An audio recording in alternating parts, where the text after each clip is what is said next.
बिरजू बिरजू रोज की तरह ऑफिस से आकर बेड के एक कोने में बैठकर अपने ऑफिस का बचा कुचा काम निपटा रहा था।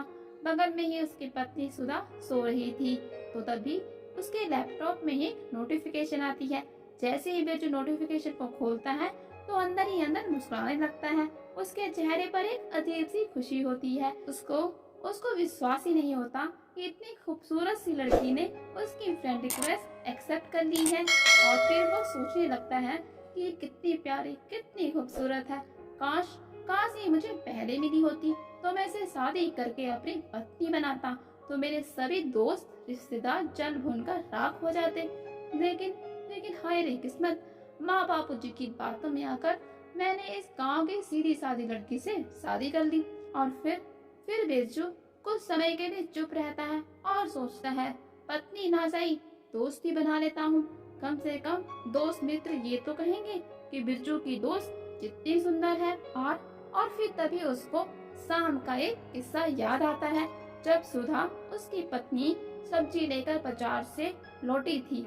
उसने बताया कि आज जब वो सब्जी लेकर रिक्शे से घर वापस आ रही थी तो एक लड़का उसके पीछे पड़ गया और उसके पीछे पीछे बाइक लेकर आने लगा। तो जैसे ही रिक्शे वाले भैया को ये बात पता चली तो उन्होंने मुझसे कहा कि आप इन्हें इग्नोर करिए, ये तो गली के आवारा लड़के हैं, आप इन पर ध्यान मत दीजिए। तो सुधा ने कहा कि उसने भी ऐसा ही किया, लेकिन फिर भी वो लड़का उसके पीछे आता जा रहा था। तो सुधा ने रिक्शे वाले से कहा कि वो एक अनजान गली में रिक्शा ले जाए और उसे वहीं पर छोड़ दे। रिक्शे वाले ने भी कुछ ऐसा ही किया और वहीं पे सुधा उतर जाती है। कुछ समय ऑटो के पास खड़े रहने पर वो लड़का खुद ब खुद वहाँ से चला जाता है। और फिर रिक्शे वाले को भी ये बात पता चल जाती है। तो उन्होंने मुझसे कहा कि ये आवारा लड़के हैं, इन्हें इन्हें रहने दो, आप इन्हें इग्नोर करिए। और फिर कुछ देर आगे चलने के बाद फिर भी वो लड़का मेरे पीछे पीछे आ रहा था। ये सारी बातें सुनकर बिरजू सुधा से कहता है कि तुम अपना मोबाइल फोन साथ में लेके जाया करो और कभी भी अगर ऐसा कुछ हो तो तुरंत पुलिस विभाग को सूचित करो। सुधा भी हाँ में सिर हिलाकर वहाँ से किचन की ओर चली जाती है और फिर अपने काम में लग जाती है। तभी बिरजू के पास एक और नोटिफिकेशन आता है। इस बार दूसरी साइड से हाई का इमोजी आया है और साथ में ही ये भी पूछा जाता है कि आप मैरिड हैं या फिर अनमैरिड।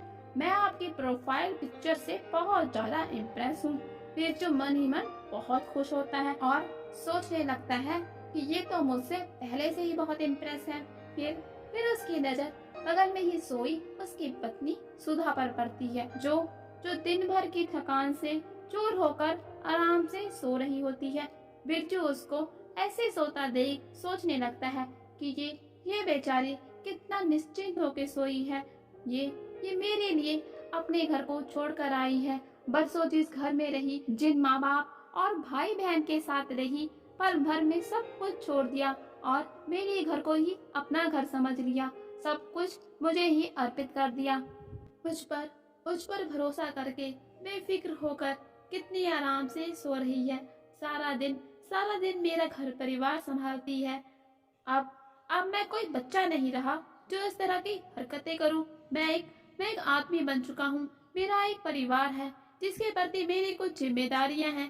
शादी के वक्त रस्में निभाते समय मैंने ये कसम खाई थी कि मैं अपनी पत्नी सुधा की तरफ हमेशा ही वफादार रहूंगा। उसे कभी कोई भी शिकायत का मौका नहीं दूंगा और वो कसम को मैं जरूर निभाऊंगा।